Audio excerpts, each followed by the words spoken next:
Bridie Rosemith, live in the Forbidden Library. I know I'm kind of large today, but I've been playing my 3D settings again. Yay! See, it reacts so much now, but there's a little bit of a small problem with it that sometimes my legs freak out. So I need to stay close so you don't see my legs freak out. But it's very reactive. You can see me rocking back and forth like the crazy person that I am. It's great. But anyway, hello everyone and welcome. This is Bridie Rosemith, live in the Forbidden Library. Did I already say that? I probably already said that. It's fine. Today we're going to read some Wuthering Heights, but as you can see, there is a spreadsheet. You know what happens when there's a spreadsheet? It means I've read things this week. Have I read just webtoons? No! For once. I have not read webtoons. I've actually gone off the webtoons recently. Oh, there you go. Do you see my skirt then? It's all a bit.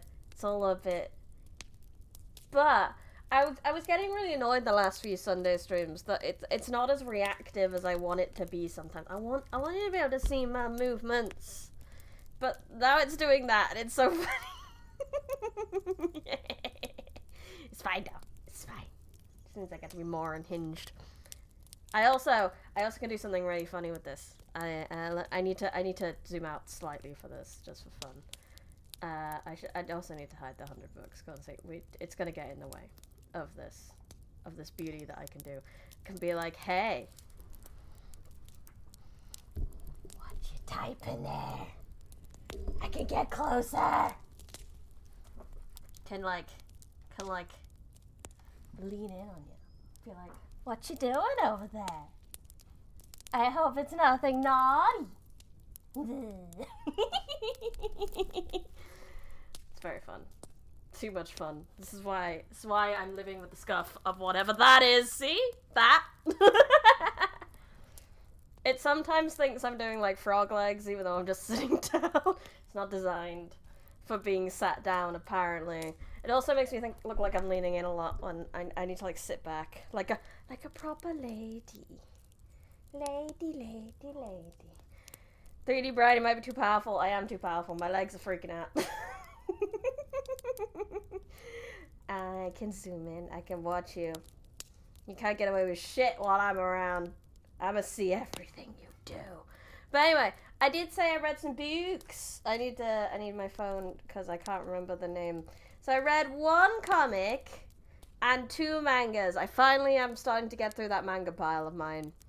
Never thought I'd see Brownie do Marilyn Maneuver. Yeah, that might happen a lot. Depends on how much I fidget. And I am a fidgety person. So it gonna happen. But that's why I was zoomed in. I should zoom in again. Like, me getting away with a lot of shit. You're not getting away with shit. That's too close. Steals Bridie's ruins from Eldring. And cards for ruin. No, not my ruiner cards. I need those. Sorry. My pillow on my seat went a bit wild because I was getting up and down. Needed to replace it. Anyway, 1 comic, 2 manga. I've had a manga pile sitting next to me for a while. I'm very glad to finally be getting into it. So the comic I read was called The Sacred Damned. So this would be 176th. The Sacred Damned. And it was about like a Muslim, kind of like a what's his face? Constantine. Kind of like a Constantine. But she was Muslim and it was more based off, rather than angels and demons, like Islamic jinn mythology, which is really cool and should definitely be explored more because it was fascinating. So that was a comic. And it was by, and this is why I took a picture of the cover,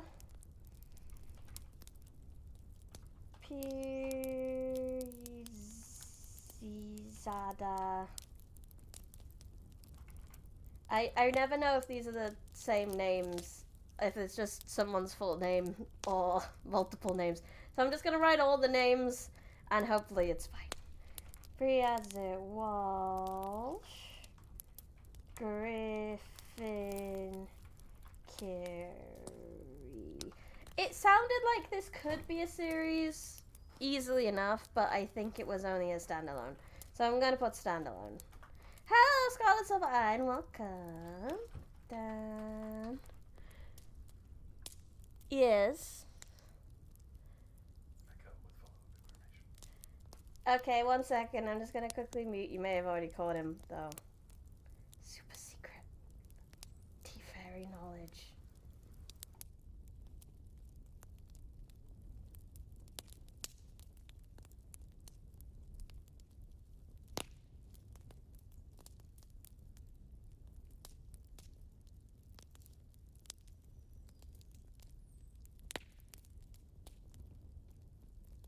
Wonderful knowledge from the T-Fairy / fiance. Apparently this is writer, artist, letterer, and colorer. It's all their last names. And it is standalone at the moment, but if the project does well, then it could be a series. Hello, Jabba Harpoko. Oh goodness, that would be a lot of fun to watch. Elden Ruin. No, not Elden Ruin. They're both hard enough. Thank you very much. Okay, and the other things I read was just catching up with some series.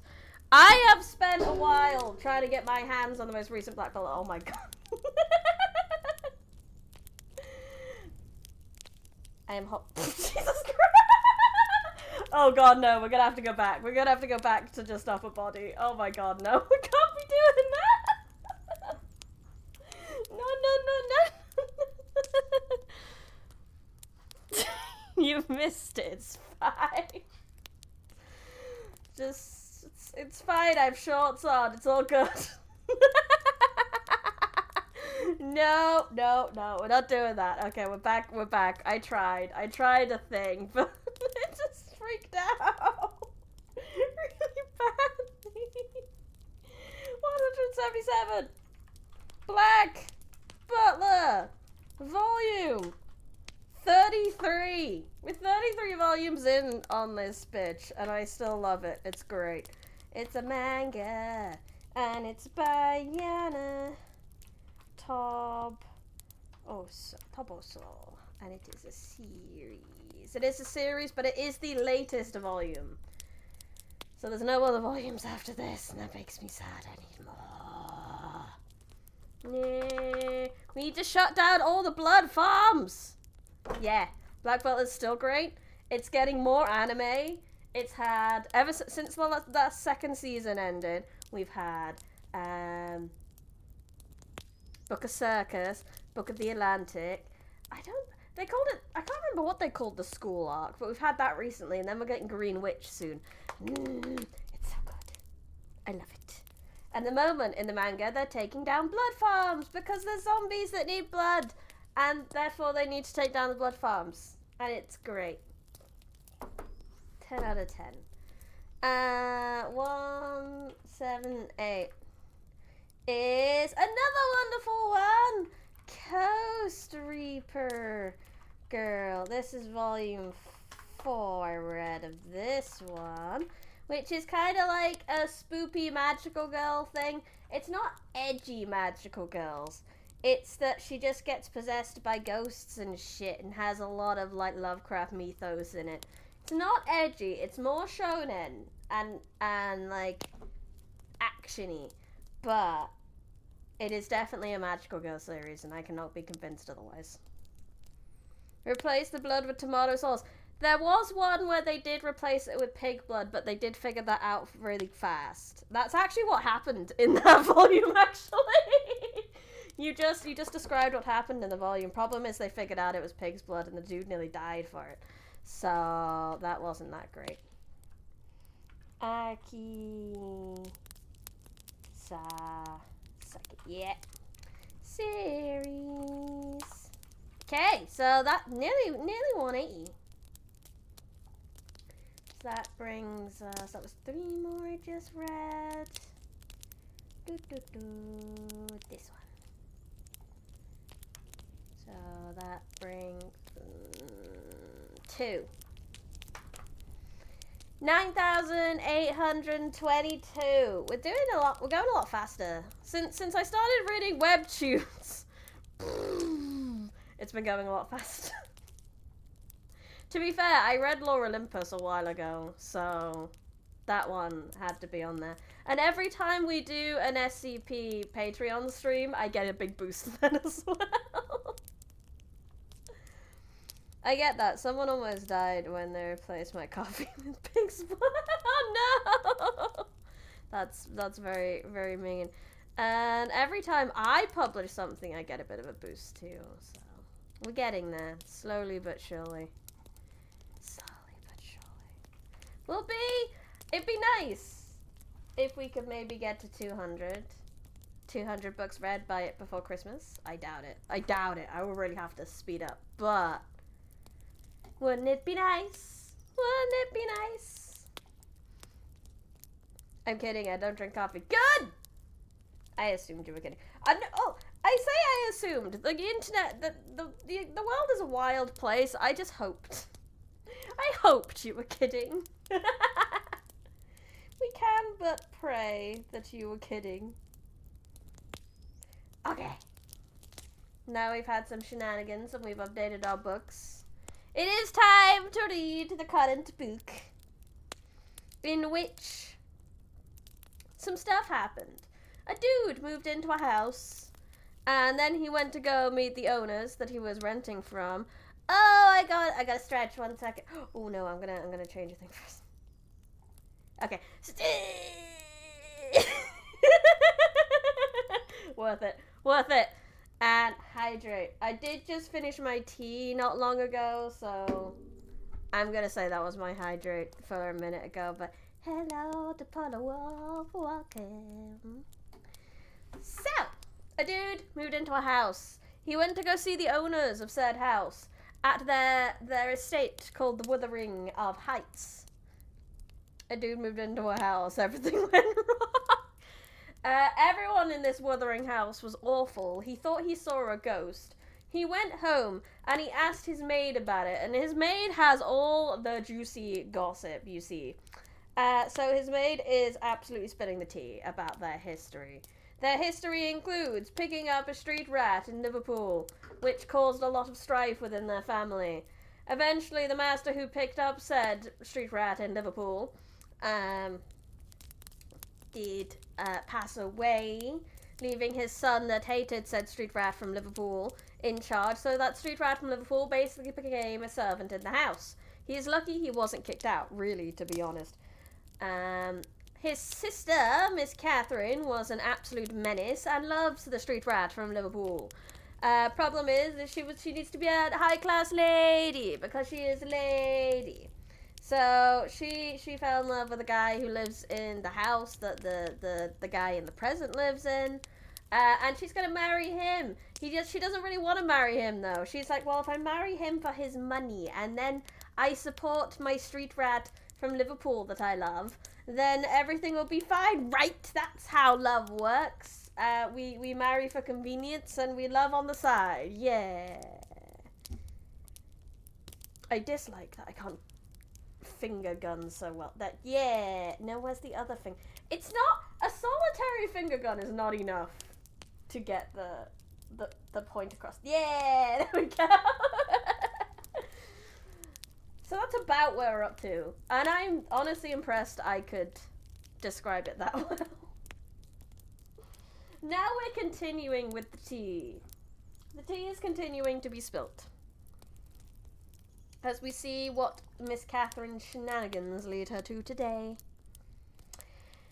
I got Miss Catherine and myself up to Thrushcross Grange. I hate her. I hate her for this specifically. Thrushcross. It's the worst word to say. You need John Woo stuff in it. Exactly, Paper! It doesn't... Hey... It doesn't... This finger gun... There's a very specific vibe to finger guns that I just cannot do like this. I need better tracking. For the sake of the finger guns. Thrush Cross. It's terrible to say. Terrible. And, to my agreeable disappointment, she behaved indefinitely better than I dared to expect.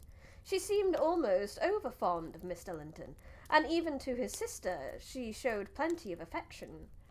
They were both very affectionate to her comfort, since certainly it was not the thorn bending to the honeysuckle, but the honeysuckles embracing the thorn. There were no mutual concessions, no one stood erect, and the others yielded. And who can be ill-natured and bad-tempered when they encounter neither opposition nor indifference? I observed that Mr. Edgar had a deep-rooted fear of ruffling her humour. He concealed it from her, but if ever he heard me answer sharply or saw any other servant grow cloudy at some imperious order of hers, he would show his trouble by a frown of displeasure that never darkened on his own account. He many a time spoke sternly to me about my pertness, and averred that a stab of a knife could not inflict a worse pang than he suffered at seeing his lady vexed. Oh, I see. He's like, oh, I saw her, like, bully you that one time for being impertinent. You better never do that again. It's a common fan theory that Catherine is bipolar, so keep that in mind. It would track, that much is for sure. Not to grieve any kind master, I learned to be less touchy, and for the space of half a year, the gunpowder lay as harmless as sand. But the gunpowder lay as harmless as sand. That's quite cool. I like that as a simile. No, metaphor, I suppose. That's very cool. I like that. Because no fire came near to explode it. Catherine had seasons of gloom and sincere now and then. They were respected by sympathizing silence by her husband, who ascribed them to an alteration in her constitution, produced by her perilous illness. As she was never subject to depression of spirits before, the return of sunshine was welcomed by answering sunshine from him. I believe I may assert that they were really in possession of a deep and growing happiness. It's impressive how they made an entire book about a character from Limbus Company. Really dedicated. Yep, totally dead. Oh my, there's a Wuthering character in Limbus. Terrible. Is it Catherine? It's best probably fucking Catherine, isn't it? That's gonna live rent-free in my head all weekend. It is. It's so good. It ended well. We must be for ourselves in the long run. The mild and generous are only more justly selfish than the domineering. No spoilers. Ah, tiny spoilers. I look forward to getting to Limbus. I really do, for more literary references that I probably won't get. And it ended when circumstances caused each to feel the one's interest was not the chief consideration in the other's thoughts. That tends to be how it happens. On a mellow evening in September, I was coming from the garden with a heavy basket of apples which I had been gathering. It had got dusk, and the moon looked over the high wall of the court, causing undignified shadows to lurk in the corners of the numerous projecting proportions of the building. I set my burden on the house steps by the kitchen door and lingered to rest, and drew in a few more breaths of the soft, sweet air. My eyes were on the moon, and my back to the entrance, when I heard a voice behind me say, "Nellie, is that you?" It was a deep voice. Okay, so that's definitely not the voice it was. "Nellie, is that you?" It was a deep voice, and foreign in tone, yet there was something in the manner of pronouncing my name which made it sound familiar. I turned about to discover who spoke, fearfully, for the doors were shut, and I had seen nobody approach the steps. Something stirred in the porch, and, moving nearer, I distinguished a tall man dressed in dark clothes, with dark face and hair.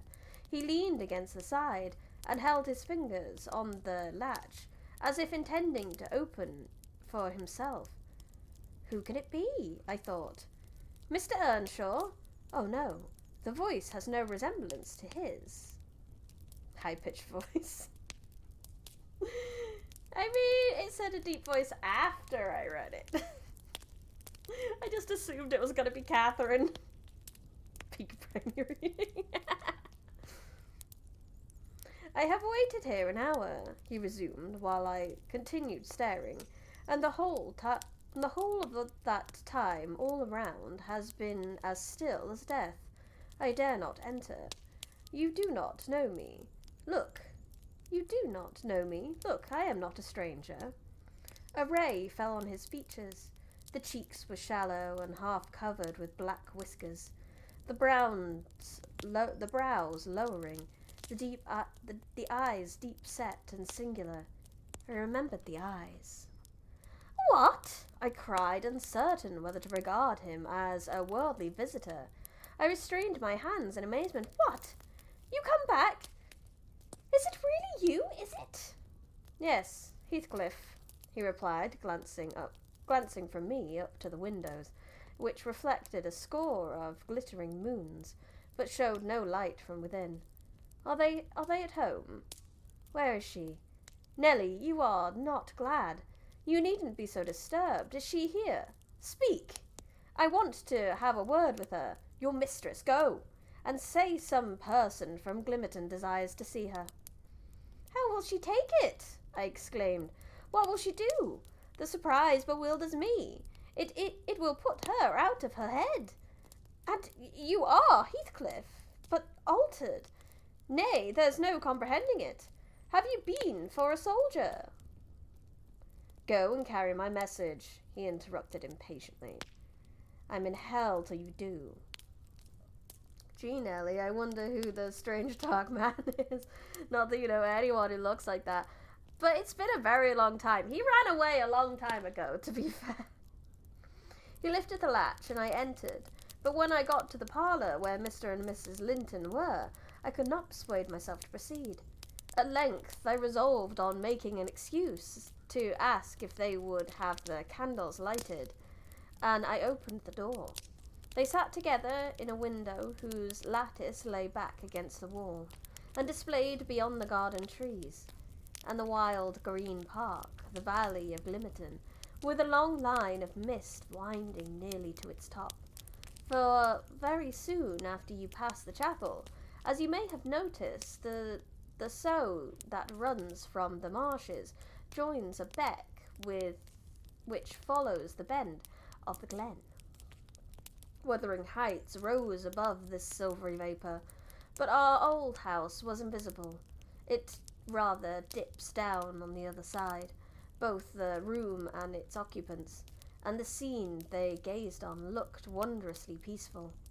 I shrank reluctantly from performing my errand, and was actually going away, leaving it unsaid, after having put my question out about the candles, when a sense of folly compelled me to return and mutter, "A person from Glimmerton wishes to see you, ma'am." "What does he want?" asked Mrs. Linton. "I did not question him," I answered. "Well, close the curtain, Nelly," said she, "and bring up tea. I'll be back again directly." She quitted the apartment. Mr. Edgar inquired carelessly who it was. "Someone mistress does not expect," I replied. "That Heathcliff, you recollect him, sir? Who used to live at Mr. Earnshaw's." "What? The gypsy? The ploughboy?" he cried. "Why did you not say so to Catherine?" "Hush! You must not call him by those names, master," I said. She'd be sadly grieved to hear you. She was nearly heartbroken when he ran off. I guess his return will make a jubilee to her." "A hot hunky dude from Glimmerton wants to see you. He's tall, dark, and handsome." Mr. Linton walked to a window on the side of the room that overlooked the court. He was unfastened to it and leant out. He supposed they were below, for he exclaimed quickly, "Don't stand there, love! Bring the person in, if it be anyone particular." Ere long I heard the click of the latch, and Catherine flew upstairs breathless and wild, too excited to show gladness. Indeed, by her face you would rather have surmised an awful calamity. "Oh, Edgar! Edgar!" she panted, flinging her arms around his neck. "Oh, Edgar, darling! Heathcliff's come back! He is!" And she tightened her embrace to a squeeze. "Well, well," cried her husband crossly, "don't strangle me for that. He never struck me as a marvellous treasure. There's no need to be frantic." "I know you didn't like him," she answered, repressing a little the intensity of her delight. "Yet for my sake you must be friends now. I shall tell him to come up." "Here," said he, "into the parlour." "Where else?" she asked. He looked vexed, and suggested the kitchen as a more suitable place for him. Mrs. Linton eyed him with a droll expression, half angry, half laughing at his fastidiousness. "No," she added after a while, "I cannot sit in the kitchen. Set 2 tables here, Ellen, one for your master and Miss Isabella, being gentry, the other for Heathcliff and myself, being of the lower orders. Will that please you, dear? Or must I have a fire lighted somewhere else? If so, give directions. I'll run down and secure my guest. I'm afraid the joy is too great to be real." She was about to dart off again, but Edgar arrested her. "You bid him step up," he said, addressing me. "And Catherine, try to be glad without being absurd. The whole household needs not witness the sight of your welcoming a runaway servant as a brother." "He was a brother first. He was a brother first." I descended and found Heathcliff waiting under the porch, evidently anticipating an invitation to enter. He found my guidance without waste of words, and I ushered him into the presence of the master and mistress, whose flushed cheeks betrayed signs of warm talking. But the ladies glowed with another feeling. When her friend appeared at the door, she sprang forward and took his hands and led him to Linton. And then she seized Linton's reluctant fingers and crushed them into his. "You will," holds one hand. "Get along," holds the other hand. Puts them together. Now fully revealed by the fire and candlelight, I was amazed more than ever to behold the transformation of Heathcliff. He had grown a tall, athletic, well-formed man, besides whom my master seemed quite slender and youth-like. His upright carriage suggested the idea of his having been in the army. His countenance was much older in expression and decision of his features than Mr. Linton's. It looked intelligent, and retained no marks of his former degradation. A half-civilized ferocity lurked yet in the depressed brows, and eyes full of black fire, but it was subdued, and his manner was even dignified, quite diverse from of roughness, though too stern for grace. My master's surprise equalled or exceeded mine. He remained for a minute at a loss how to address the ploughboy, as he had called him. Heathcliff dropped his slight hand and stood looking at him coolly till he chose to speak. His transformation into Byronic hero is complete. Yeah, now Keith. "Sit down, sir," he said at length. "Mrs. Linton, recalling old times, would have me give you a cordial reception, and of course I am gratified when anything occurs to please her." "And I also," answered Heathcliff, "especially if it be anything in which I have a part. I shall stay an hour or 2 willingly." He took a seat opposite Catherine, who kept her gaze fixed on him, as if she feared he would vanish were she to remove it. He did not raise his to offer to her. He did not raise his to her often. A quick glance now and then sufficed, but it flashed back, each time more confidently, the distinguished delight he drank from hers. They were too much absorbed in their mutual joy to suffer embarrassment. Not so much Mr. Edgar. He grew pale with pure annoyance, a fear that reached its climax when his lady rose, and stepping across the rug seized Heathcliff's hands again, and laughed like one beside herself. Ugh. When he has to see that his wife loves another man. Oof. I shall think it a dream tomorrow, she cried. I shall not be able to believe that I have seen and touched and spoken to you once more. And yet, cruel Heathcliff, you don't deserve this welcome. To be absent and silent for 3 years and never think of me. A little more than you have thought of me, he murmured. I heard of your marriage, Cathy, not long since, and while waiting in the yard below, I meditated this plan, just to have one glimpse of your face. A stare of surprise, perhaps, and pretended pleasure, afterwards settle my score with Hindley, and then prevent the law by doing execution on myself. So he thought about coming in, seeing her, murdering the husband and leaving? Your welcome has put these ideas out of my mind. While I was outside, Catherine, I did consider coming in and murdering your husband, but I decided against that. Because you've been nice to me. God damn, Heathcliff. But beware of meeting me with another aspect next time. Nay, you'll not drive me off again. You were really sorry for me, were you? Well,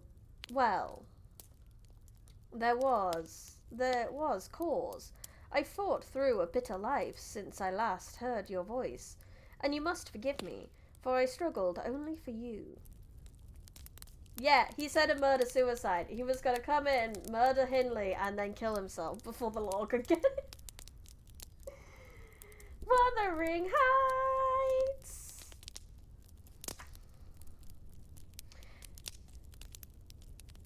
Hindley's her brother, not her husband. Oh.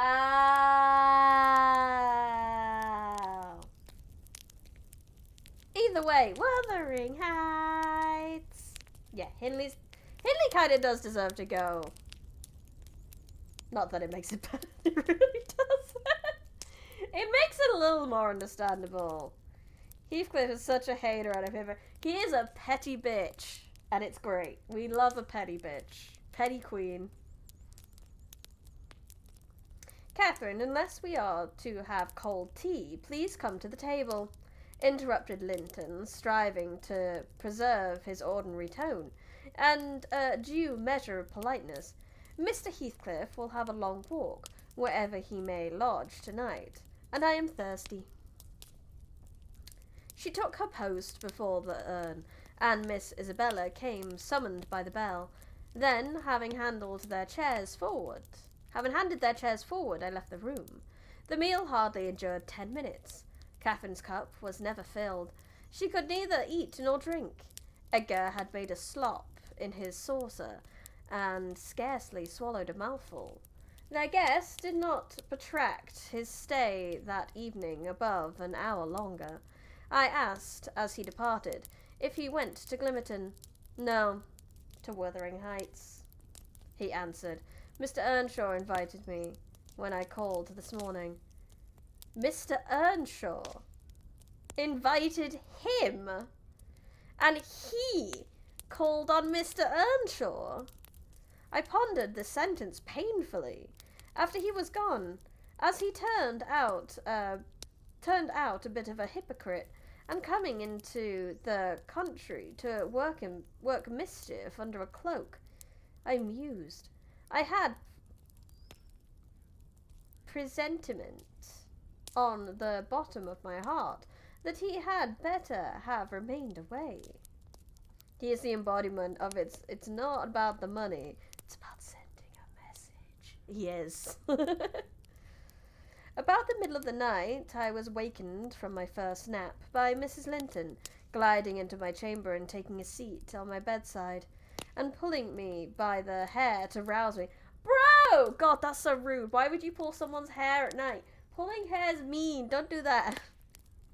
I cannot rest, Ellen, she said by way of an apology. Oh, wow. Someone pulls my hair to wake me up and their only apology is, I cannot rest. Oh, no. My former flame has come back into my life, and now I don't care for my husband as much anymore. Not that I cared anyway. Catherine's a bitch. And I want some living creature to keep me company in my happiness. Edgar is sulky because I'm glad of a thing that does not interest him. He refuses to open his mouth except to utter pettish, silly speeches, and he affirmed that I was cruel and selfish for wishing to talk when he was so sick and sleepy. I always contrived to be sick he always contrives to be sick at the least cross. I gave a few sentences of commendation to Heathcliff, and he, either for a headache or a pang of envy, began to cry, and I got up. So I got up and left him. Oh, Jesus Christ. I tried to talk about the man I love with my husband, and he got mad at it for some reason. Why is my husband so upset that the love of my life has come back into my life? Exactly! This is so nonsense. That whole she has bipolar, it makes a lot of sense. So much sense. Nonsense! Why isn't he happy that the love of my life is back? Oh, Catherine. Weird. Why isn't he more supportive? I know, right? Shouldn't we all be supportive of the mistresses and misters that our other halves have? No. No, we shouldn't. That was hard to say.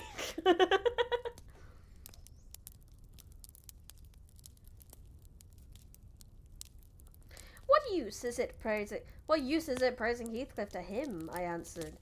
As lads, they had an aversion to each other, and Heathcliff would hate just as much to hear him praised. It's human nature. Let Mr. Linton alone about him, unless you would like an open quarrel between them. But does it not show great weakness? It's such a great weakness for you to hate your love rival, of course. Pursued she. I'm not envious. I never feel hurt at the brightness of Isabella's yellow hair, and the whiteness of her skin, and at her dainty elegance and the fondness all the family exhibit for her. Even you, Nelly, if we have a dispute sometimes, you back as Isabella at once, and I yield like a foolish mother. I call her a darling and a flatterer her into a good temper. It pleases her brother to see us cordial, and that pleases me. But they are very much alike. They are spoiled children, and fancy the world was made for their accommodation. And though I humour both, I think a smart chastisement might prove them all the same. Wuthering Heights and P&P have the same feel of talking with my mum and aunts over what's going on in the latest telenovela over coffee. Wonderful. You're mistaken, Mrs. Linton, said I. They humour you. I know what there would be to do if they did not. You can well afford to indulge their passing whims as long as their business is to anticipate all your desires. You may, however, fall out at last over something of equal consequence to both sides, and then those you term weak are capable of being as obstinate as you. And then we shall fight to the death, Nelly, shan't we, Nelly? I didn't say Nelly there, but, you know. That's what Sunday afternoon now means to me. And why am I having this dream? Aw, that's really cute. I'm glad you found something like that with this. It's so cute. I'm glad I remind you of good times. That's what we like. she returned, laughing. No, I tell you, I have such faith in Linton's love that I believe I might kill him, and he wouldn't wish to retaliate. Oh my god. I advise her to value him more for his affection. I do, she answered, but he needed resort to whining for trifles. It is childish, and instead of melting into tears because I said that Heathcliff was now worthy of anyone's regard, and it would honour the first gentleman in the country to be his friend, he ought to have said it for me, and been delighted from sympathy. He must get accustomed to him, and he may as well like him, considering how Heathcliff has reason to object to him. I'm sure he behaved excellently. I keep saying it, but Toxic by Britney Spears keeps getting louder. Oh my god, is it so toxic? She is so toxic. Is this what it's like? Is this like Keeping Up with the Kardashians? I can just, this is what I kind of am. I've never watched that show, but for some reason this is what I picture, but modern. What do you think he is going to do? What do you think of his going to Wuthering Heights? I required. He is reformed in every aspect, apparently. Quite a Christian, offering the right hand of fellowship to his enemies all round. He explained it, she replied. I wonder as much as you. He said he called to gather information concerning me from you, supposing you resided there still, and Joseph told Hindley, who came out and fell to questioning him of what he had been doing, and how he had been living, and finally desired him to walk in. There were some persons sitting at cards. Heathcliff joined them. My brother lost some money to him, and finding him plentifully supplied, he requested that he would come again in the evening, to which he consented.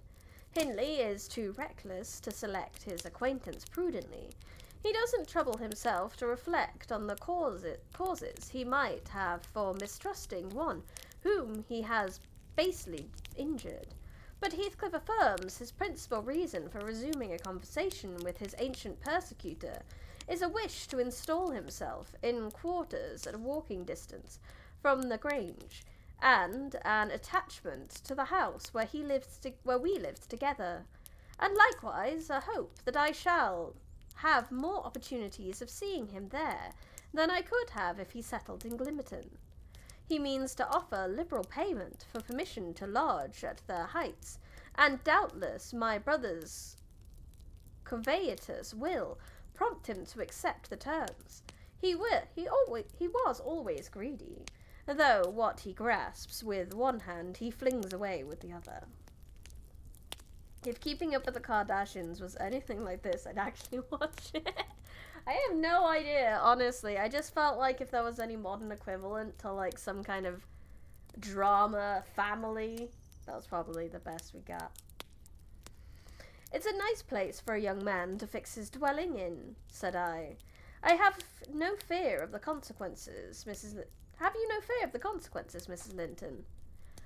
None for my friend, she replied. His strong head will keep him from danger.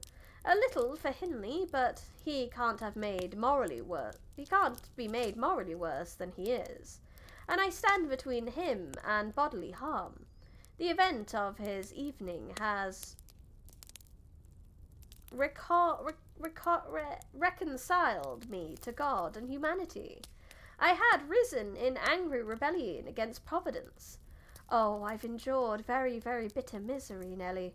If that creature knew how bitter, he'd be ashamed to cloud his removal with idle petulance. It was kindness for him which induced me to bear it alone. Had I expressed the agony I frequently felt, he would have been taught to long for its alleviation as ardently as I. However, it's over, and I'll take no revenge on his folly. I can afford to suffer anything hereafter. Should the meanest thing alive slap me on the cheek, I'd not only turn the other, but I'd ask pardon for provoking it. And As a proof, I'll go make my peace with Edgar instantly. Good night. I'm an angel.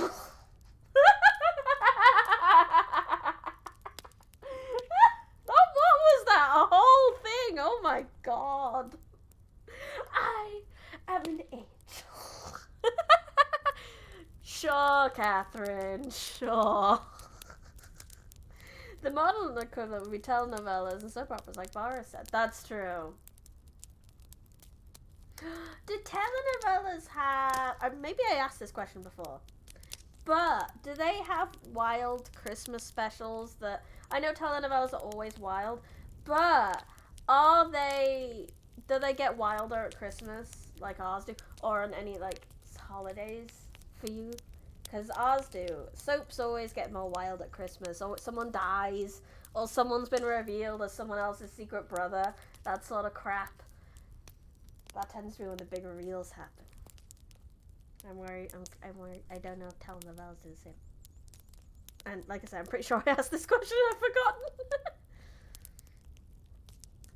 In this self-complacent conviction, she departed, and the success of her fulfilled resolution was obvious on the morrow. Mr. Linton had not only abjured his peevishness, though his spirits seemed still subdued by Catherine's exuberant vivacity, but he ventured no objection to her taking Isabel with her to Wuthering Heights in the afternoon. Not quite, very few going on longer than a season or two, but that is because it's the norm. They tell specific stories. Okay, well, soaps are just like, they go on forever and ever and ever and ever. So that's interesting, very different. So mad about the Downton Abbey Christmas special. I haven't seen that. I kind of want to watch Downton Abbey because I'm not usually one for soaps and stuff like that, but I like period stuff. I like big flouncy dresses and fashion. I like the fashion. So I kind of want to watch Downton Abbey mostly for the fashion. I would love to dress in big dresses every day. But you do need servants to help you into those big dresses, but they do make me happy.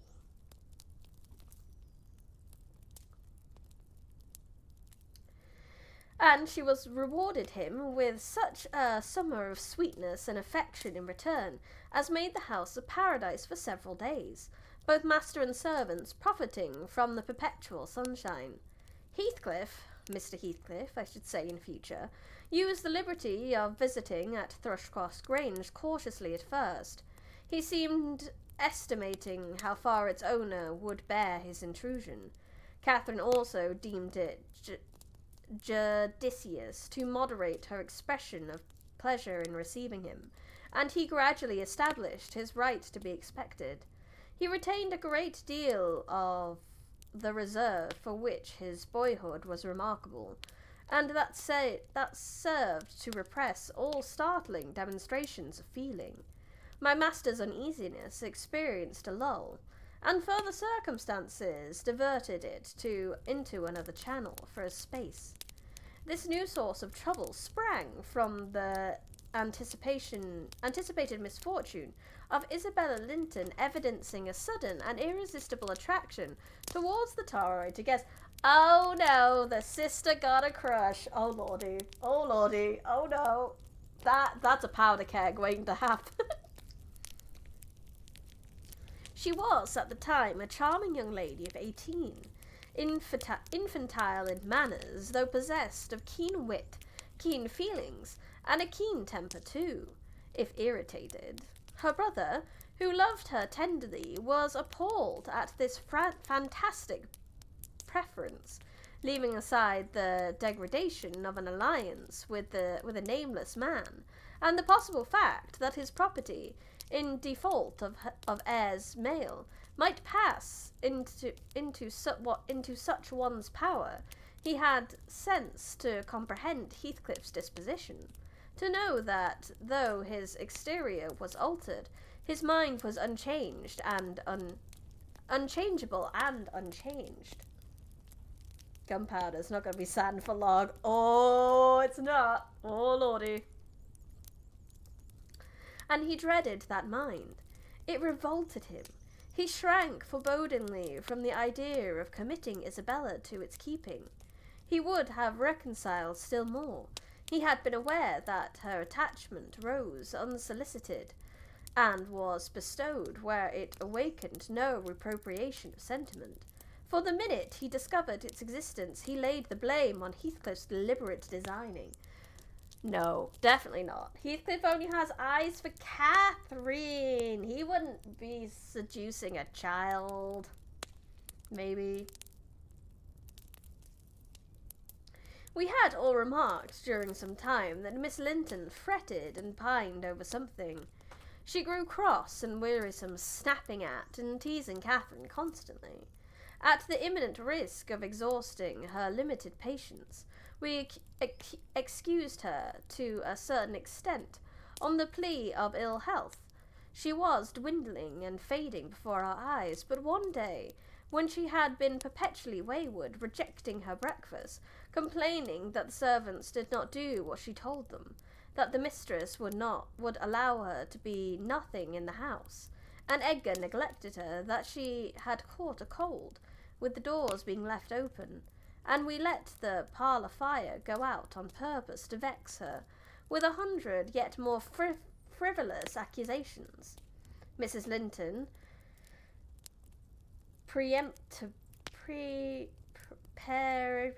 insisted that she could get to bed, and, having scolded her heartily, threatened to send for the doctor. Mention of Kenneth caused her to exclaim instantly that her health was perfect. I'm fine. Keep the doctor away.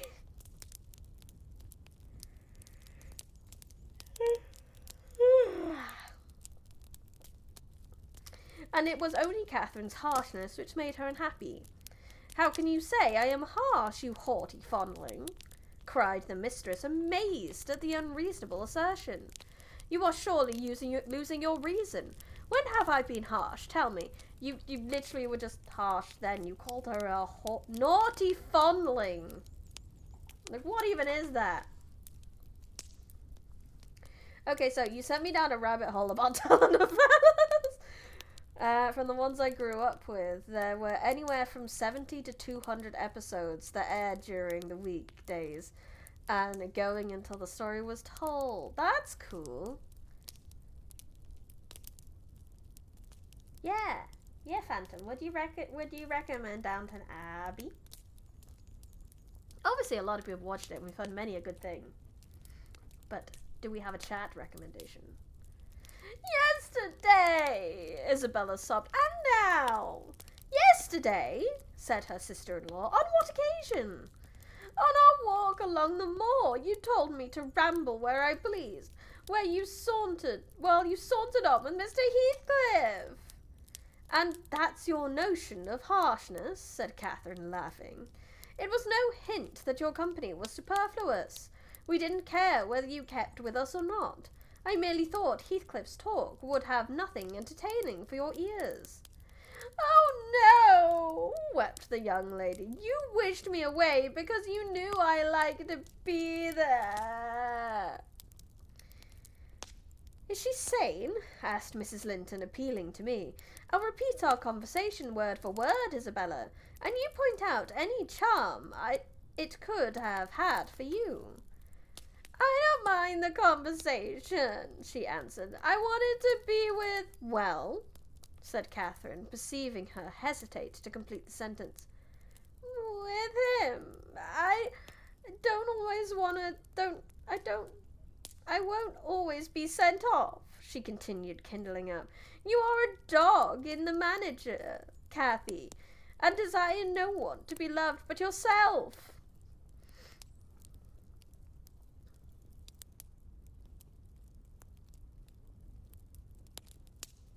I only watched the show when Dan Stevens was in it, first 3 seasons, and they were fine. Cool. I rewinded the stream, and whoa, the last page did on a double take. Yeah.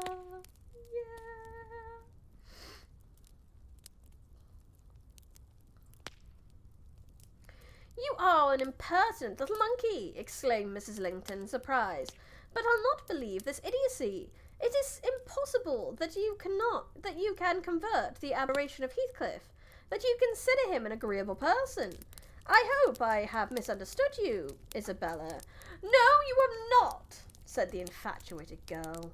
I love him more than you ever loved Edgar, and he might love me if you would ever let him. I wouldn't be you for a kingdom then, Catherine declared emphatically, and she seemed to speak sincerely. Nelly, help me convince her of her madness. Tell her what Heathcliff is, an unreclaimed creature without refinement, without cultivation, an arid wildness of firs and whinstone. I'd as soon put that little canary into the park on a winter's day as recommend you bestow your heart on him.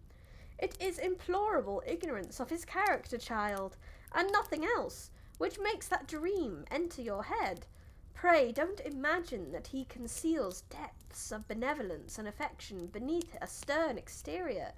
He is not a rough diamond, a pearl containing oyster of a rustic. He's a fierce, pitiless, wolfish man. I never say to him, let this or that enemy alone, because it would be uningenuous or cruel to harm them. I say, let them alone, because I should hate them to be wronged. And he'd crush you like a sparrow's egg. Isabella, if he found you a troublesome charge, I know he couldn't love a Linton, and yet he'd be quite capable of marrying your fortune and expectations. Avarice is growing within him, a besetting sun. There's my picture, and I'm his friend, so much so that he thought seriously to catch you. I should perhaps have held my tongue and let you fall into his trap. Miss Linton regarded her sister-in-law with indignation. For shame! For shame! She repeated angrily. You are worse than 20 foes, your poisonous friend. Ah, you won't believe me then, said Catherine. You think I speak from wicked selfishness. I'm certain you do, retorted Isabella, and I shudder at you. Good, cried the other. Try force yourself. If that be your spirit, I have done. I yield the argument to your saucy insolence. And I must suffer for her egotism, she sobbed as Mrs. Linton left the room. All is against me. She has blighted my single consolation. But she uttered falsehoods, didn't she? Mr. Heathcliff is not a fraud. He has an honourable soul and a true one. Or how could he remember her? Banish him from your thoughts, miss, I said. He's a bird of bad omen, no mate for you. Mrs. Linton spoke strongly, and yet I can't contradict her. She is better acquainted with his heart than I, or anyone besides, and she never would represent him as worse than he is. Honest people don't hide their deeds. How has he been living? How has he got rich? Why is he staying at Wuthering Heights, the house of a man whom he abhors? They say Mr. Earnshaw is worse and worse since he came. They sit up all night together continually, and Hindley has been borrowing money on his land, and does nothing but play and drink. I heard only a week ago, it was Joseph who told me. I met him at Glimmerton. It's not Glimmerton. I keep adding an L. Nelly, he said. Oh, God. I forgot about Joseph's speech pattern. Nelly, we's a crowner's quest, folks. One of 'em's most gotten his finger cut off with an lightning, t'other throws stick aslin lock and calf. That's master, yeah, no. How am I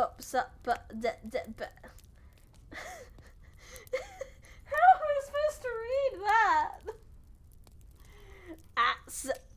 Up, and it going to grand sizes.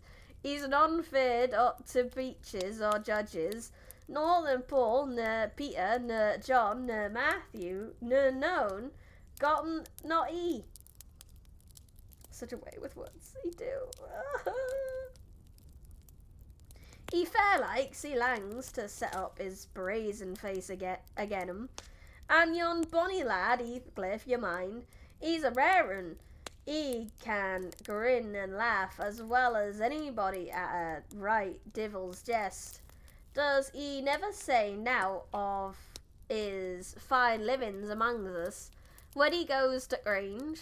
This is the way on the ups to up at sundown, dice brandy cloistered shutters, and can't lay light until next day at noon. Then to fool's bangs, banning on ravens, to his charmer making decent folks dig the fingers at their thungs for very shame, on the knave why he can't his brass unaten sleeping off to his neighbours to gossip wit wife. Of course, he tells Dame Catherine our father's gould runs into his pocket, and his father's son gallops down to Broad Road while he flees afore open pikes. Now, Miss Linton, Joseph is an old rascal, but no liar, and if his account of Heathcliff's conduct be true, you would never think of desiring such a husband, would you? I thought the stream was stuttering. No, it's pure, unfiltered English. It is English in its purest form.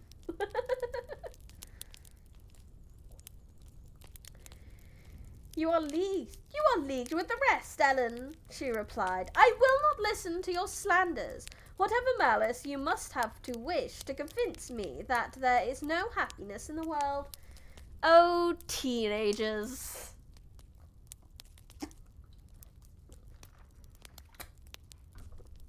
Silly, silly teenagers.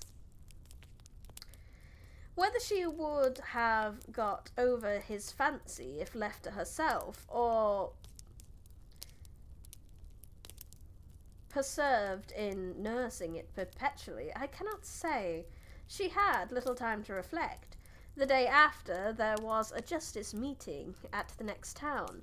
My master was obliged to attend, and Mr. Heathcliff, aware of his absence, called rather earlier than usual. Catherine and Isabella were sitting in the library on hostile terms, but silent. The latter, alarmed at her recent indiscretion and the disclosure she had made of her secret feelings in a transient fit of passion. The former, on mature consideration, really offended with her companion, and, if she laughed again at her pettiness, inclined to make no laughing matter to her. She did laugh as she saw Heathcliff pass the window. I was sweeping the hearth, and I noticed a mischievous smile on her lips. Isabella, absorbed in her meditations or a book, remained till the door opened, and it was too late to attempt an escape, which she would gladly have done, had it been practicable. "Come in, that's right," exclaimed the mistress, gaily, pulling a chair to the fire. "Here are two people sadly in need of a third to thaw the ice between them, and you are the very one we should both of us choose. Heathcliff, I'm proud to show you, at last, somebody that dotes on you more than myself. I expect you feel flattered. Nay, it's not Nelly, don't look at her." I love the idea that she said that and he immediately looks at Nelly. And Nelly's just like, no, that's not me, not me. "My poor little sister-in-law is breaking her heart by mere contemplation of your physical and moral beauty. It lies in your own power to be Edgar's brother. No, no, Isabella, you shan't run off." Oh my god, Catherine. Oh no. She continued, arresting with feigned politeness the confounded girl, who had risen indignantly. We were quarrelling like cats about you, Heathcliff, and I was fairly beaten in protestations of devotion and admiration. And moreover, I was informed that if I would have the manners to stand aside, my rival, as she will have herself to be, would shoot a shaft into your soul that would fix you forever, and send my image into eternal oblivion. I hope this message goes through. My internet is weirdly unstable. Might not be able to watch the rest of the stream. Oh no! Boris! That's really poop. The VOD will always be here for you, though. The VODs will always be there for you. There are few things. What's the word? Permanent in the universe. Death, taxes, and Bryony's VODs.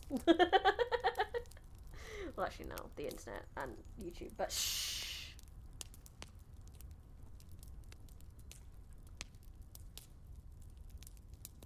Catherine!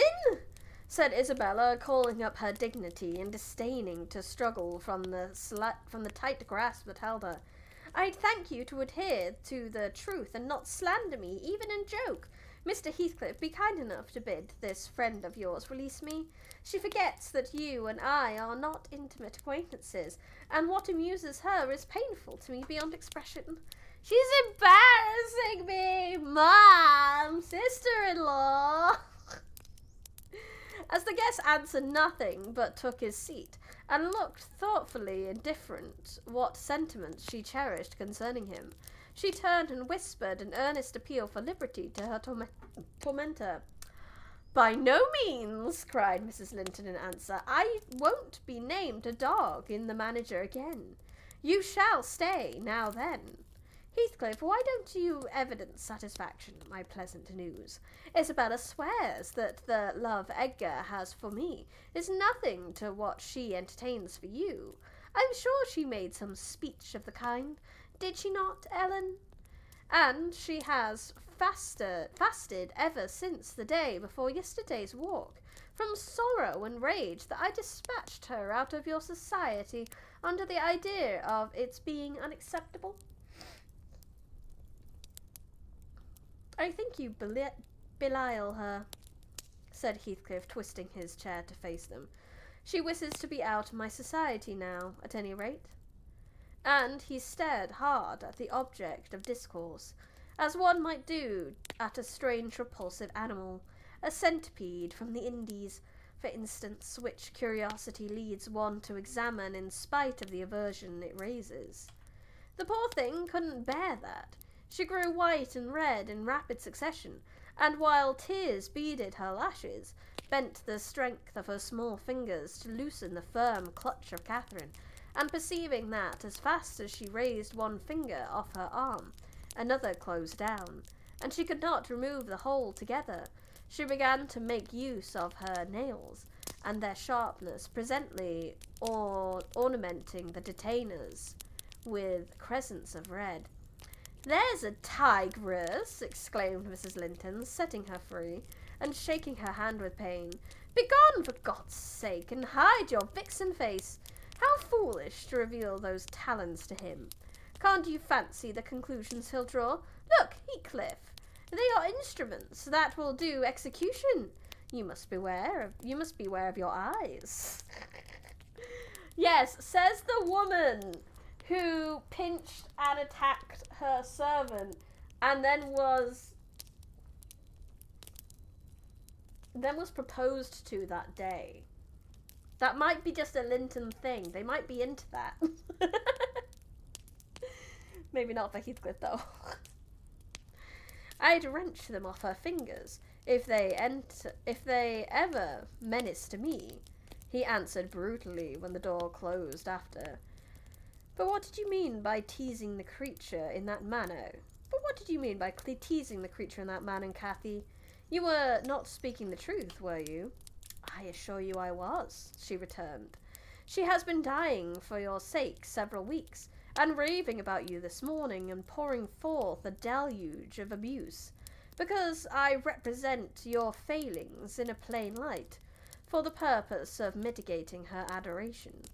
But don't notice it further. I wish to punish her sauciness, that's all. I like her too well, my dear Heathcliff, to let you absolutely seize and devour her up. And I like her too ill to attempt it, said he, except in a very ghoulish fashion. You'd hear of odd things if I lived alone with a mawkish waxen face. The most ordinary would be paintings on its white, the colours of the rainbow, and turning the blue eyes black every day or two. They detestably resemble winters. Yeah, I wouldn't have her. Problem is I'd abuse her every day, so it's probably not a good idea. You know, at least he's forward about it. At least he knows that he's like, yeah, no, we're not made for each other. Delectably, observed Catherine. They are dove's eyes, angels. She's her brother's heir, is she not? He asked after a brief silence. I should be sorry to think so, returned his companion. Half a dozen nephews shall erase her title, please heaven. Abstract your mind from the subject at present. You are too prone to covet your neighbour's goods. Remember, this neighbour's goods are mine. Weird flex. If they were mine, they would be nonetheless that, said Heathcliff, though Isabella Linton may be silly, she is scarcely mad, and in short, will dismiss the matter as you advise. From their tongues they did dismiss it, and Catherine probably from her thoughts. The other, I felt certain, recalled it often in the course of the evening. I saw him smile to himself, grin rather, and lapse into ominous musings whenever Mrs. Linton had the occasion to be absent from the apartment. I determined to watch his movements. My heart invariably cleaved to the master's, in preference to Catherine's side, with reason, I imagined, for he was kind and trustful, and honourable as she. She could not be called the opposite, yet she seemed to allow herself such wide latitude that I had little faith in her principles, and still less sympathy for her feelings. I wanted something to happen which might have the effect of freeing both Wuthering Heights and the Grange of Mr. Heathcliff quietly, leaving us as we had been prior to his advent. His visits were a continual nightmare to me, and, I suspect, to my master also. His abode at the Heights was an oppression past explaining. I felt that God had forsaken the stray sheep there to its own wicked wanderings, and an evil beast prowled between it and the fold, waiting his time to spring and destroy. I believe we've already had that meme, Half Metal Alchemist. Who did that one before? Maxilla! Oh, I can't believe they made an entire book about Limbus Company Canto 6. Oh my god, an entire book! It's a fat ass and dramatic book, that's what it is. Chapter 11. How many chapters are there? We're already 31% of the way through and we're on chapter 11 already?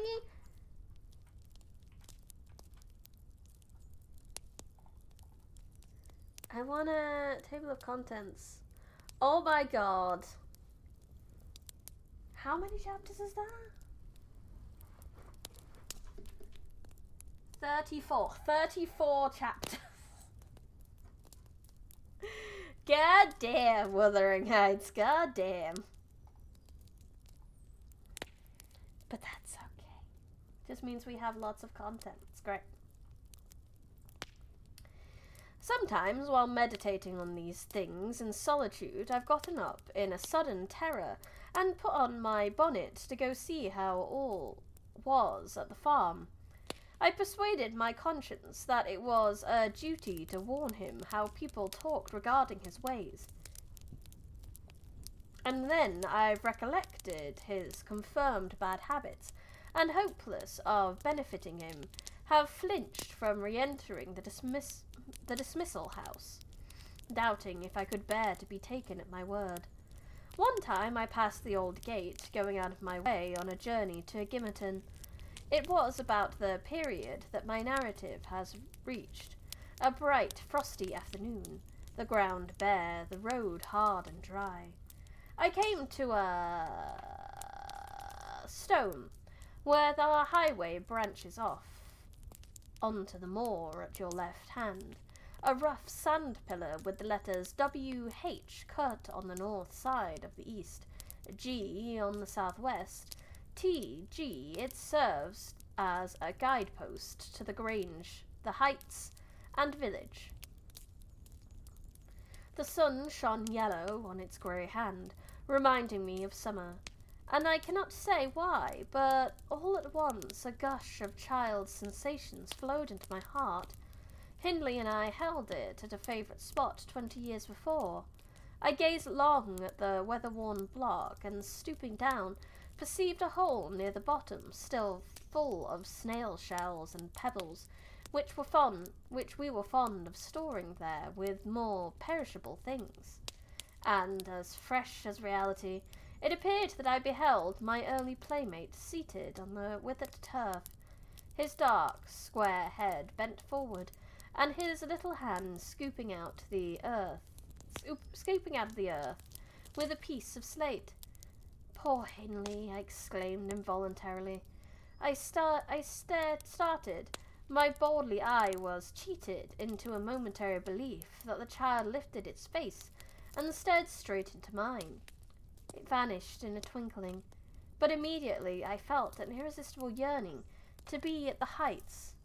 Superstition urged me to comply with this impulse, supposing he should be dead, I thought, or should die soon, supposing it was a sign of death. The nearer I got to the house, the more agitated I grew, and on catching sight of it, I trembled in every limb. The apparition had outstripped me. It stood looking through the gate. That was my first idea on observing an elf-locked, brown-eyed boy setting his ruddy countenance against the bars.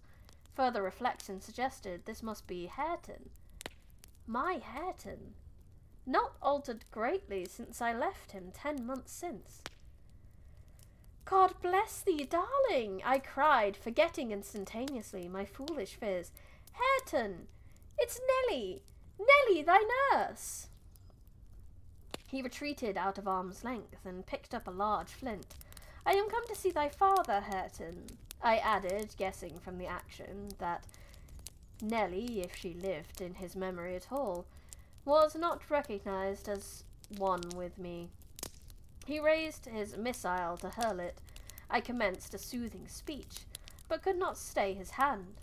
The stone struck my bonnet, and then ensued from the stammering lips of the little fellow a string of curses.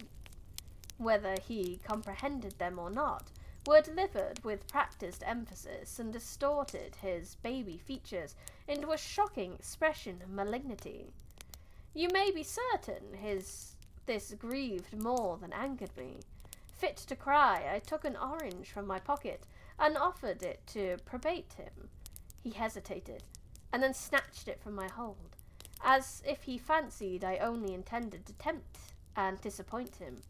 I showed another, keeping it out of his reach. Who taught you those fine words, my barn? I inquired. The curate. Damn the curate in thee! Give me that! He replied. Tell us where you got your lessons, and you shall have it. Who's your master? Devil Daddy, was his answer. And what do you learn from Daddy? I continued. He jumped at the fruit, and I raised it higher. What does he teach you? I asked. No, he said. But to keep out of his gate. Daddy cannot buy me because I swear at him. As he deserves, Hareton, as he deserves. And Devil Daddy teaches you to swear at, and the devil teaches you to swear at Daddy? I observed. Aye, nah. He drawled. Who then? Heathcliff! use of your time, Heathcliff. Heathcliff finding the child, like, here's what you need to say to your dad when you next see him. Here is all the ways you can insult your father. Here are the worst ways to insult your father. I asked if he liked Heathcliff. Aye, he answered again. Desiring to have his reasons for liking him, I could only gather the sentences. I know he pays Dad back when he gives to me. He curses Daddy for cursing me. He says I mun do as I will. 1 second. Is he talking like Joseph because Joseph's one of the only other adults around for him? And the curate does not teach you to read and write then? I pursued. No, was told the curate would have his teeth dashed down his throat if he stepped over the threshold. Heathcliff had promised that. Heathcliff teaching Hareton swear words like, here now, go off, do cry. Yes! That's exactly what it is. It was great. I put the orange in his hand and bade him tell his father that a woman called Nellie Dean was waiting to speak with him by the garden gate. He went up the walk and entered the house, but instead of Hindley, Heathcliff appeared on the door stones, and I turned directly and ran down the road as hard as ever I could race, making no halt till I gained the guidepost, and feeling as scared as if I had raised a goblin. This is not much connected with Miss Isabella's affair, except that it urged me to resolve further on mounting vigilant guard, and doing my utmost to check the spread of such bad influence at the Grange, even though I should wake a domestic storm by thwarting Mrs. Linton's pleasure. The next time Heathcliff came, my young lady chanced to be feeding some pigeons in the court. She had never spoken a word with her sister-in-law for 3 days, but she had likewise dropped her fretful complaining, and we found it a great comfort. Heathcliff had not that habit of bestowing a single unnecessary civility on Miss Linton. I knew now as soon as he beheld her, his first precaution was to take a sweeping survey of the house. I was standing by the kitchen window, but I drew out of sight. He then stepped across the pavement to her, and said something. She seemed embarrassed, and desirous of getting away. To prevent it, he laid a hand on her arm. She averted her face. He apparently put some question which she had no mind to answer. There was another rapid glance at the house, and supposing himself unseen, the scoundrel had the imprudence to embrace her. "Judas! Traitor!" I ejaculated. "You are a hypocrite too, are you? A deliberate deceiver." "Who is Nellie?" said Catherine's voice at my elbow. I had been over intent on watching the pair outside to mark her entrance. "Your worthless friend," I answered warmly. "The sneaking rascal yonder. Ah, he has caught a glimpse of us. He is coming in.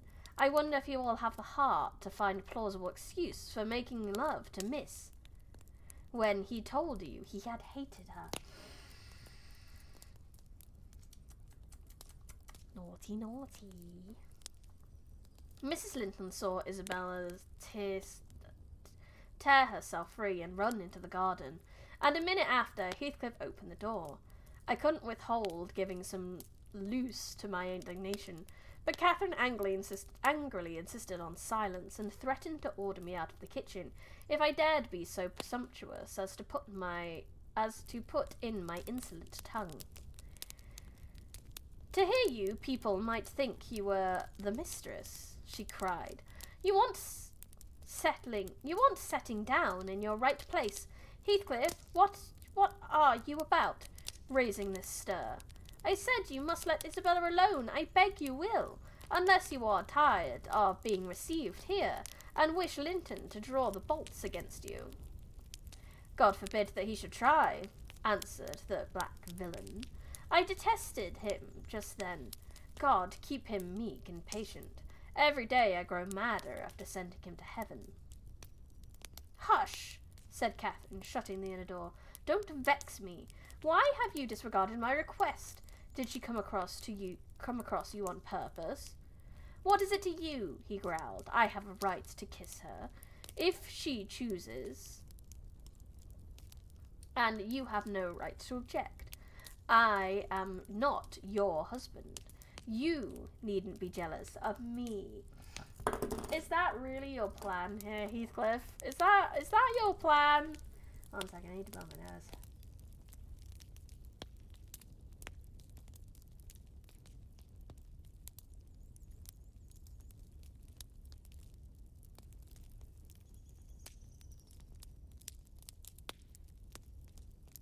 Oh.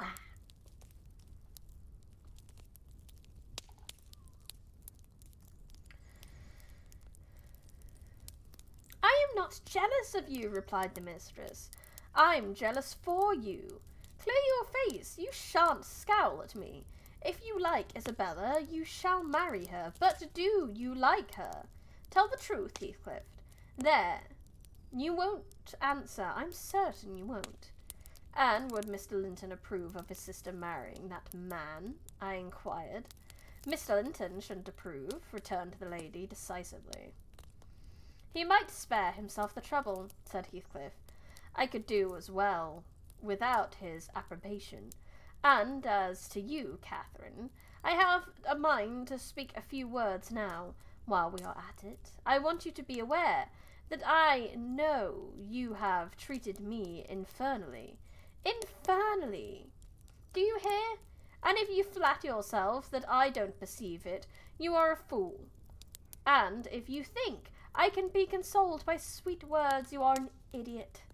And if you fancy I'll suffer unrevenged, I'll convince you of the contrary in a very little while. Meantime, thank you for telling me your sister-in-law's secret. I swear I'll make the most of it and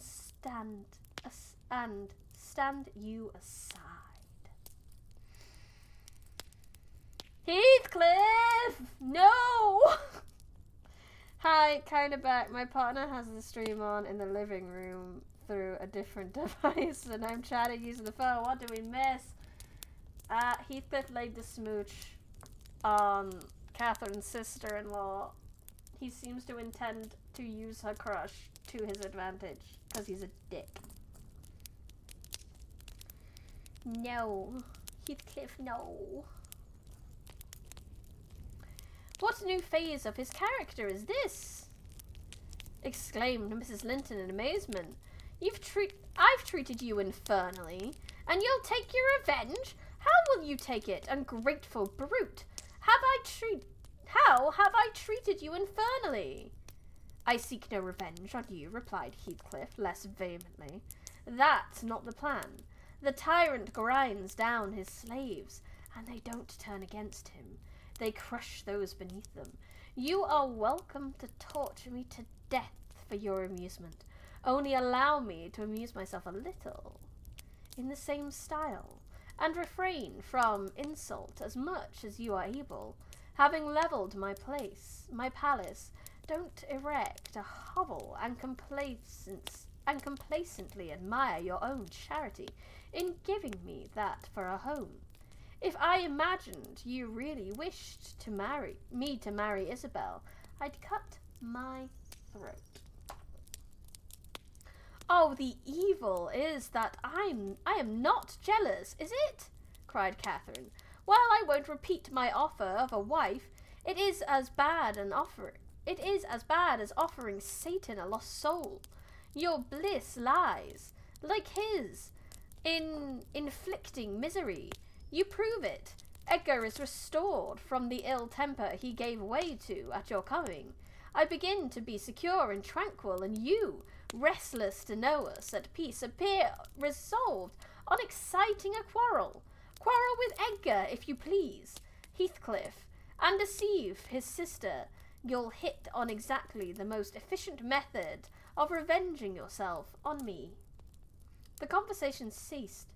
Mrs. Linton sat down by the fire, flushed and gloomy.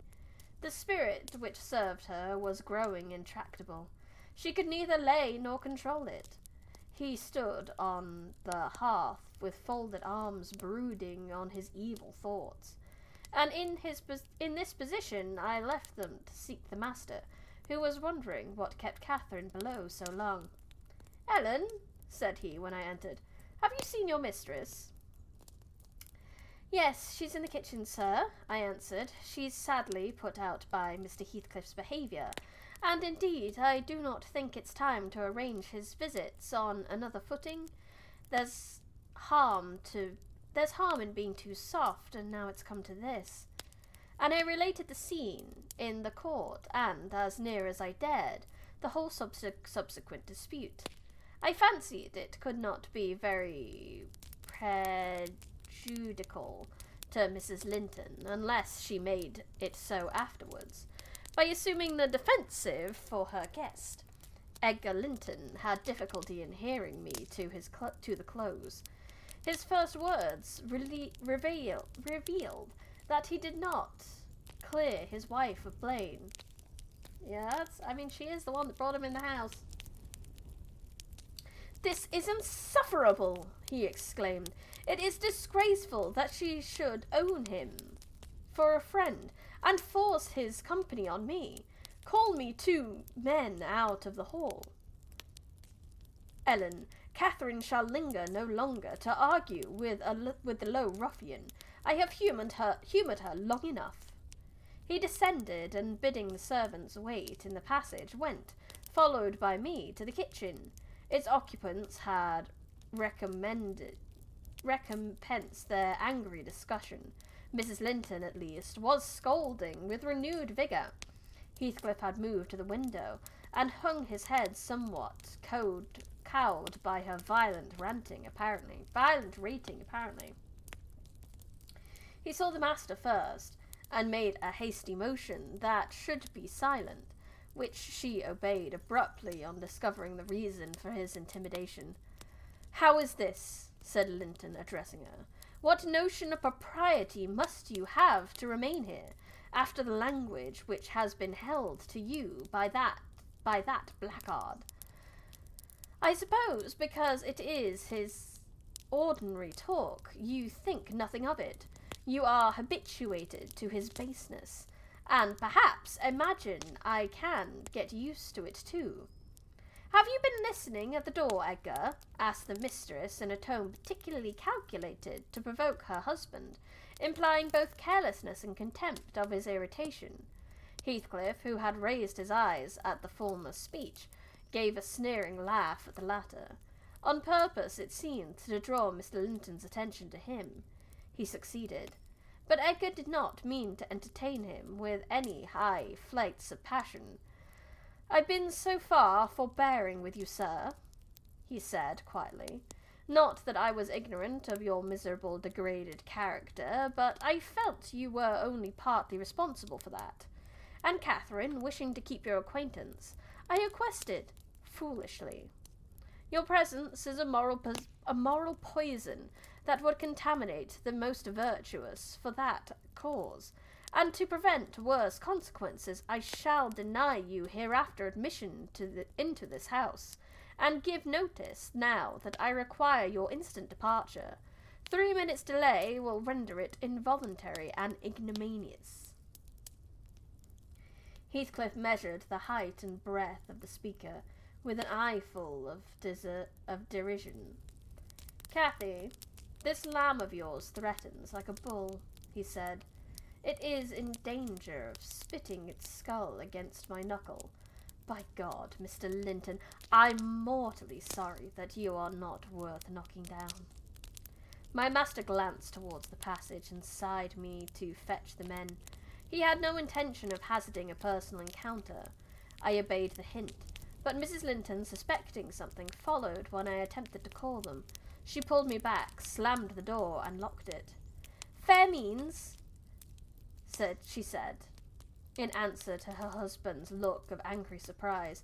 "If you have not the courage to attack him, make an apology, or allow yourself to be beaten. It will correct you the feigning more valour than you possess.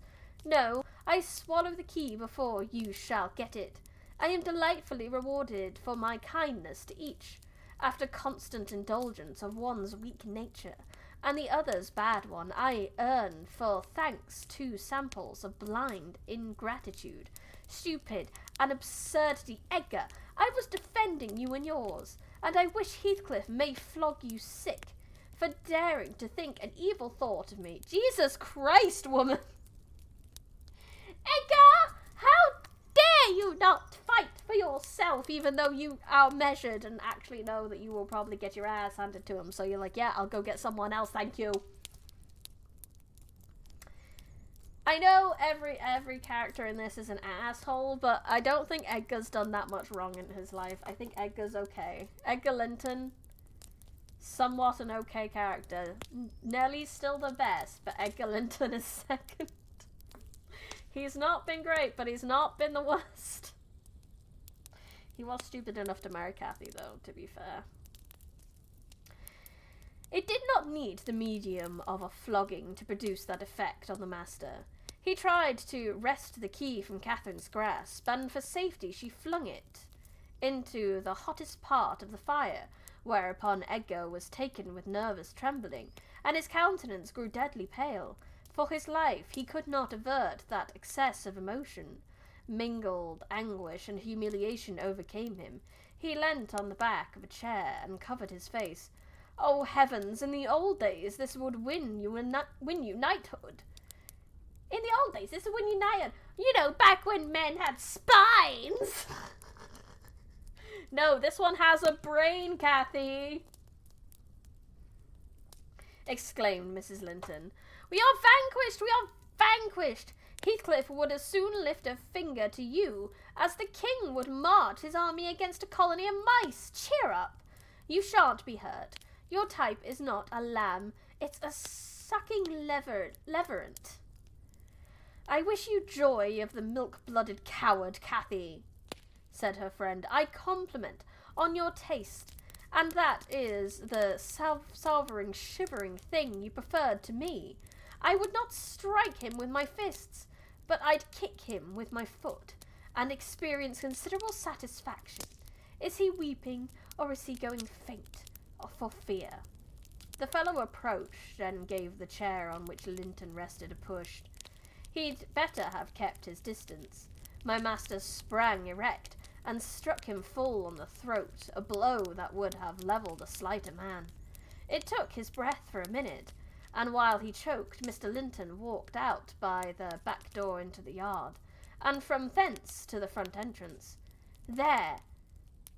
You've done with coming here, cried Catherine. Get away now!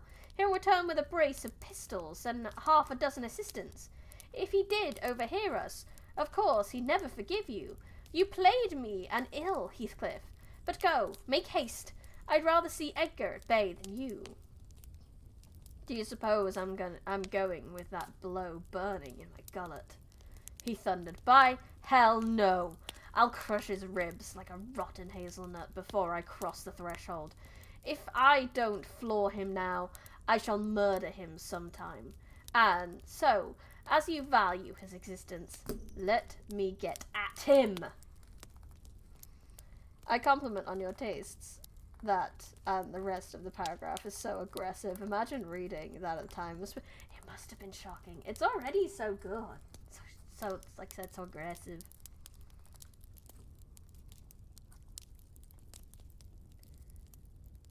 He is not coming, I interposed, framing a bit of a lie.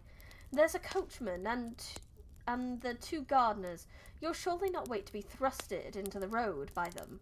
Each has a bludgeon, and master will, very likely, be watching from the parlour windows to see that they have fulfilled their orders.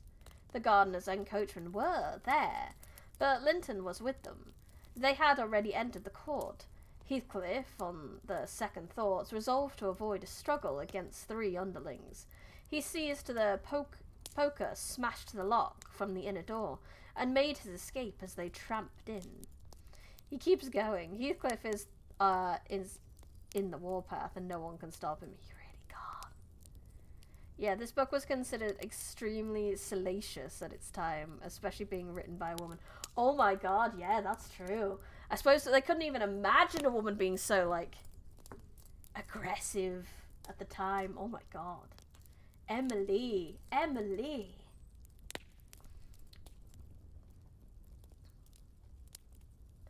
Mrs. Linton, who was very much excited, bade me accompany her upstairs.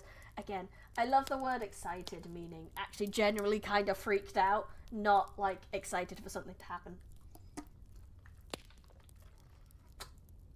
Tends to be used in the context of women more than men too. She did not know my share in contributing to the disturbance, and I was anxious to keep her ignorance. I'm nearly distracted, Nelly, she exclaimed, throwing herself on the sofa. 1,000 Smith's hammers are beating in my head. Tell Isabella to shun me. This uproar is owing to her. And should she or anyone else aggravate my anger at present, I shall get wild. And Nelly, say to Edgar, if you see him again tonight, that I am in danger of being seriously ill. I wish it may prove true. He has startled and distressed me shockingly. I want to frighten him. Besides, he might come and begin a string of abuse and complaints. I'm certain I could recriminate him. And God knows where we should end. Will you do so, my good Nelly? You are aware that I am no way blamable in this matter. You are a little bit blamable in this matter. A little bit blamable. What possessed him to turn listener?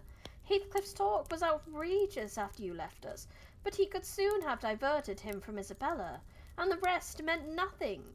Now all is dashed wrong by the fool's craving to hear evil of self, that haunts some people like a demon. Had Edgar never gathered our conversation, he would never have been the worse for it.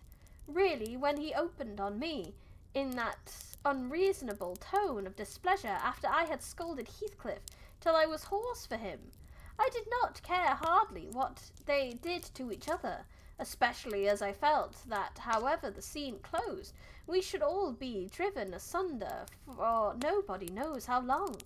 Well, if I cannot keep Heathcliff for my friend, if Edgar will be mean and jealous, I'll try to break their hearts by breaking my own. That will be a prompt way of finishing all, when I am pushed to extremity, but it's a deed to be reserved for a forlorn hope. I'd not take Linton by surprise with it.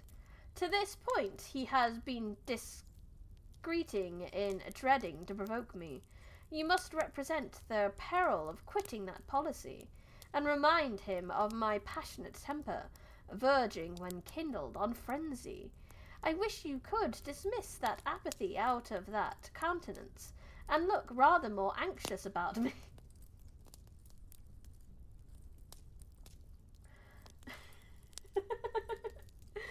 Sorry, I wish you could, care about me more. I wish you could dismiss that apathy. How can you not care about me so? I will stop my heart if things happen. Jesus Christ, what a drama queen. The solidity with which I received these instructions was, no doubt, rather exacerbating, for they were delivered in perfect sincerity.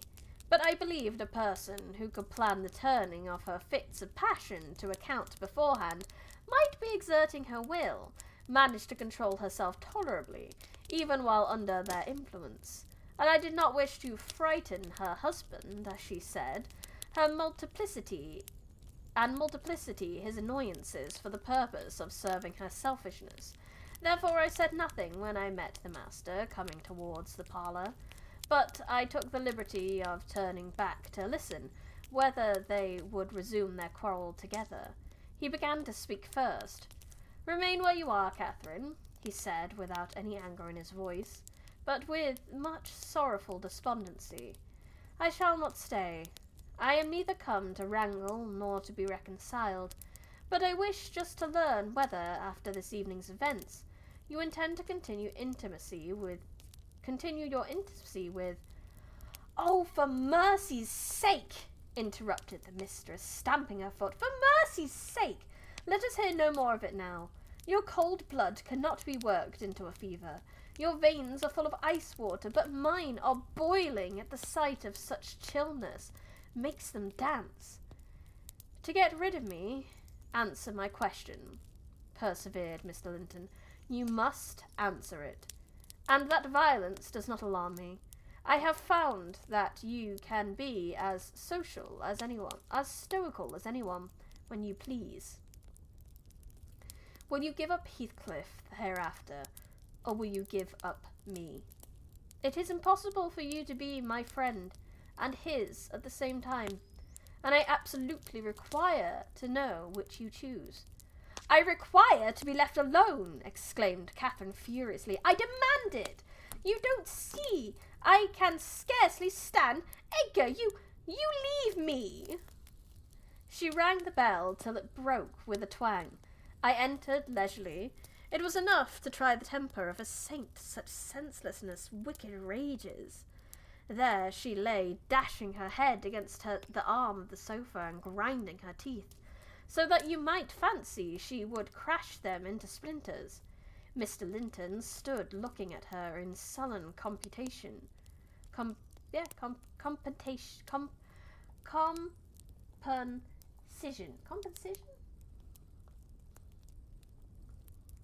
And fear. He told me to fetch some water. She had no breath for speaking. I brought a glass full, and as she would not drink it, I sprinkled it on her face. Just go. In a few seconds she stretched herself out stiff and turned up her eyes. Her cheeks, at once blanched and livid, assumed the aspect of death. Linton looked terrified. There is nothing in the world the matter, I whispered. I did not want him to yield, though I could not help being afraid in my heart. She has blood on her lips, he said, shuddering. Never mind, I answered tartly.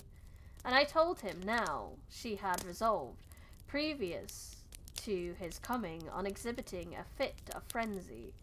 I incautiously gave the account aloud, and she heard me, for she started up, her hair flying over her shoulders, her eyes flashing, the muscles of her neck and arms standing out preternaturally. I made up my mind, for broken bones at least, but she only glared about her for an instant, and then rushed from the room. The master directed me to follow. I did, to her chamber door. She hindered me from going further by securing it against me. As she never offered to descend to breakfast next morning, I went to ask her whether she would have some carried up. No, she replied, peremptorily.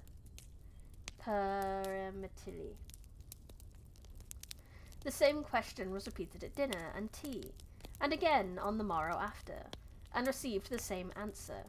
Mr. Linton, on his part, spent his time in the library, and did not inquire concerning his wife's occupations.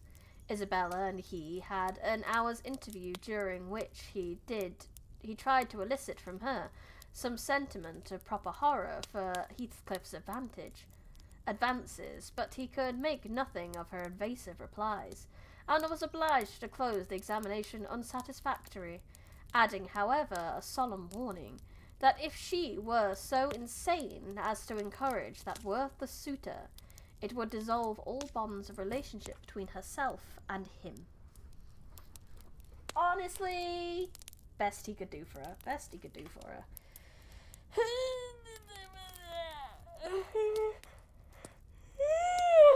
So, we only have about 5 minutes left of the stream, and we just got to a chapter end, so that's wonderful. So that's brought us to 35% of the way through. This is going to be a long series, but that's okay. We get messy drama every Sunday. And it's been fun so far. Big yawn, yeah. It is a tired old Sunday. Back to life tomorrow. I've had a bit of a funny week. It's been a bit out of routine for me, but I get to go back to routine tomorrow. Sweet, sweet routine tomorrow. So I get to go back to figuring stuff out and working on nice things and fun things, exciting things. But I can't tell you about those things yet. I can't. I got secrets. What I can tell you about is next week I will be starting a new game that I need to make sure is downloaded called The Hotel. My Hotel, not The Hotel. I should definitely learn what it's called. My Hotel. Let me read you a little about it. Let's go to the store page. It is step into the 1950s with My Hotel. As the new owner of a mysterious hotel, revive its glory through stylish renovations, solve hidden secrets, and master faction intrigues. A captivating blend of history and adventure awaits. Yeah. Will Heathcliff punch another person? Will Catherine figure out who she will be with? Find out the next time on Dragon Ball Heights. Exactly. That's what we're doing. But yeah, so that should be fun. We're at least going to do one stream of that, and if it's good, we'll continue with more. Yeah. And then Tuesday, we'll go back to Ruiner. We'll see if we can make some more progress. And then, we're still in November, so we'll probably still just do some Minecraft and Elden Ring for the rest of the week. Hopefully after that, next week I can start on another new series or something. I'm thinking about, I want to get good at doing some crochet, like crochet people, because I want to crochet me, because that would be fun. I want to be able to make crochet dolls. So I'm thinking of doing a series maybe called Skill Up, where every little skill I want to make, I just set a little goal, and we try work towards skilling up on that together. I thought that'd be fun. Probably quite a lot of hand cam stuff, but even like for that I could even do like art stuff. I've been playing with Game Maker engine on Steam, so there's stuff on there we could do. I keep wanting to take up crochet. I highly recommend it. It's very fun. I don't recommend, again, you know those like crochet packs that it's like crochet your own thingamajig. I got like a crochet, like a little tiger thing, but then the pattern had no explanation whatsoever. I think the best way to start picking up crochet is there's a company called Warbles, and they seem to have some really good beginner friendly patterns for you to pick up. And then once you've done like one thing and you figured it out, it's usually, I found it pretty easy to pick up other stuff, because like the theory's there. It can be very fiddly though, and once you start you end up with a large hoard of yarn. So just prepare your bank account and prepare a storage basket of some kind for the amount of yarn you will buy yourself. Because now, you know how when you go out and you're like, oh, I want a little treat, I want a little retail therapy. Instead of buying clothes or sweets or something, I want to buy myself yarn all the time. Even though I don't even crochet that much to get through all the yarn I buy, but I have so much yarn. But I want more yarn. I've told all my friends and family, if they want to get me something cheap for Christmas, just buy me some pretty yarn. They were like, what kind of yarn? I was like, I don't care. As long as it's soft and pretty, just buy me any yarn and I'll be happy. I'll find a way to use it. It's terrible. It's wonderful and terrible all at the same time. But yeah, I highly recommend it. My bank account's already being devoured by my film collection. I get that. Mine was getting devoured by my manga collection, so I've held off on that a bit more now, because now I have the yarn. You just have to pick your battles. Yarn's not that bad though. I mean, I got some yarn from Aldi, some like blue multicolored yarn for like 99p. So if you shop well, then you can get yarn for pretty cheaps. I'm holding said yarn. but you can't see it because it is not an asset. Anyway, that is all we have of the stream. Thank you so much, everyone, for coming. Thank you, everyone in chat. Thank you to anyone who lurks. Thank you to anyone who watches the VOD. I really appreciate you coming, and I hope you enjoy my content, whether it be live or whether it be afterwards or whether it be just chilling on your sofa and not chatting. We're good either way. I really appreciate you coming. Good reading as always. Yay! Flight sim modules are my weakness. I'm already eyeing another plane despite not learning the other few I've got already. No! I've had to make a rule with myself with yarn. I'm not allowed to buy more yarn until I finish one, like, ball of yarn. So you'll have to make that rule for yourself with planes. You're not allowed to fly another plane until you figured out another plane. But anyway, if you enjoyed this stream, I would highly appreciate it if you could, if you're on YouTube, if you could leave a like and subscribe to the channel. The subscribes have been a little slow this week or so. So please, please, please, please, please, if you have not already, I would really appreciate it if you could press that subscribe button. I wouldn't normally beg this much, but like I said, please pay attention to me. And if you are on Twitch, I would highly appreciate it if you could give us a cheeky follow. That would be lovely. Lovely. Hello, Dreaded Clever. No problem. I'm glad you enjoyed the stream. If you would like to support me in my endeavor to be slightly better paid, and make some money off this wonderful endeavor that I do, then there's many ways you can do that. You can do that by Patreon, where you can get short stories, exclusive streams, merch discounts, and free books. You can do it by YouTube membership, where you get some of that. You don't get the short stories, you don't get the free books, but you do get emotes. Yay, emotes. There is the Kofi, where you can, if you like said emotes, you can ask me to draw said emotes via commission.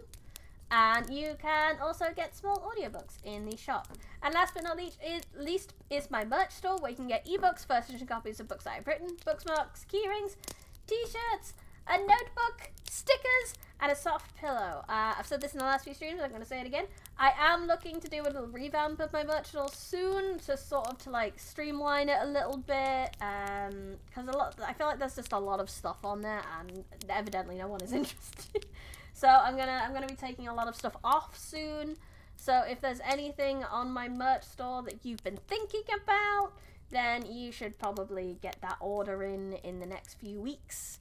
I will give, once I have a date for when I'm changing it all up, I will give you that date so you know when to order by. But yeah, just so you're aware. If you would like any of these links, you can do !Patreon or !merch in the chat, and you will be given the link to my website where the merch is, and obviously the Patreon where Patreon is. Yay!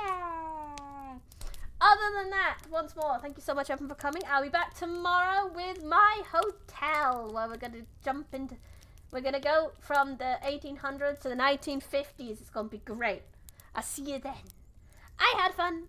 I hope you had fun. This has been Brand New Smith Land of Library. Goodbye. Bye, bye, bye, bye, bye, bye, bye, bye.